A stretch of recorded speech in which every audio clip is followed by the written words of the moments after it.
It's amazing how it's actually moving. That's venom on my glasses. One horn above each of those eyes. See now, oh! My name's Jack Randall and I'm a zoologist. Wow! And I'm showing you every animal on the planet. Come on, let's go. On every expedition, we always find snakes. There's a whole diversity of them out here. Let's take a look at the favourite moments that I've had with snakes. The first snake on the list is specially adapted for surviving in the sand dunes of the Namib Desert. As well as for sweltering heat, a big challenge is being able to keep traction on the soft-moving sand, an issue we found out ourselves. Woo! That was lucky.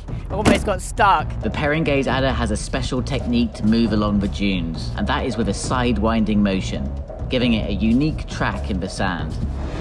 It's amazing how it's actually moving. Look at that. Going across this dune with absolute pure ease.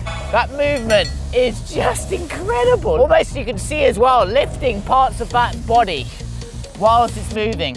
So there's only half of the body necessarily on the sand at once. But this is why they call the sidewinder, because that is just characteristic of this snake. The next snake is known for its loud hiss and is responsible for more snakebite deaths on this continent. We've got here a track.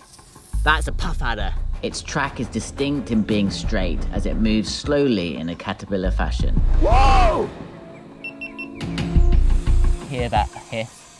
That isn't anywhere near as loud as you can go, but you can actually just see where he's just inhaling through those nostrils and then just exhaling. And that gives you that typical huffy puffy. Look at that, getting right up to this puff adder. He's coming right up to my leg. See now, oh! Do you see that? Oh! Do you see that? As its name suggests, this snake has black and white stripes and is able to spit its venom. Found in the rocky outcrops throughout Namibia, it's like looking for a needle in a haystack. So we need to check in the cracks and under rocks where they hide. Oh my crap! Holy! There's a spitting cobra in there. My hand was like literally about 4 inches away from the mouth of a spitting cobra. Holy mackerel. Okay, so I've got my goggles. Now they are able to spit up to 2 meters straight into the face of the attacker, their venom. Oh, wow. Woo! Okay, I'm getting them into the open so you can see what this guy does. Look at this. Oh, did you see that? Oh, did you see that? Wow, yes! That's exactly what I wanted to show you. He's now just ended up on my glasses there. These deep canyons are well known to have a large population of the neck snake. The water here is a refuge for lots of animals, which provides lots of prey. I think there's a snake up there. The horned adder shelters in the holes in the banks of the canyon, where I spotted one curled up, which we could take a closer look at and see why they get their name.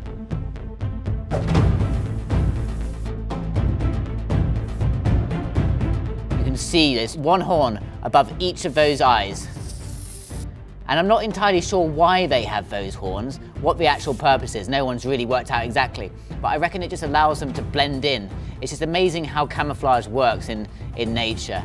Just certain shapes and certain colorations allow animals to blend in into their environment. And if you think about it, the eyes are the first thing that a predator or prey might notice.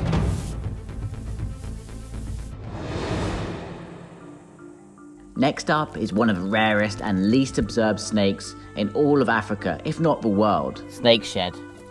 Finding that was a sign that there were some snakes around. There you are. The Angolan dwarf python. But what I just find bizarre and actually just quite interesting is that they don't seem to feel that a human being is a potential threat, which is just, it doesn't seem natural considering that there are actually predators out here and leopards are living around here. A leopard certainly would love to eat a python like this. It's got to be probably the best, I can't describe, like this really is the best snake find ever.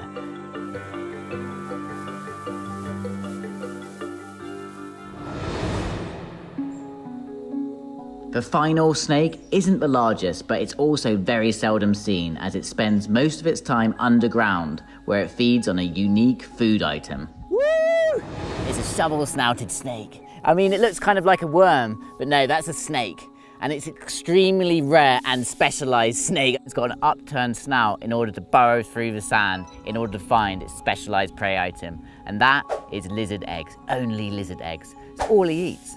Shovel-snouted snakes, there's very little research being done into their different species. And so where I am right now, I imagine that not many of these have been found and been studied, or even the DNA has been collected. So this one here could even be a new subspecies or even a new species itself. The 6 snakes featured can be seen in these videos. Thanks for watching.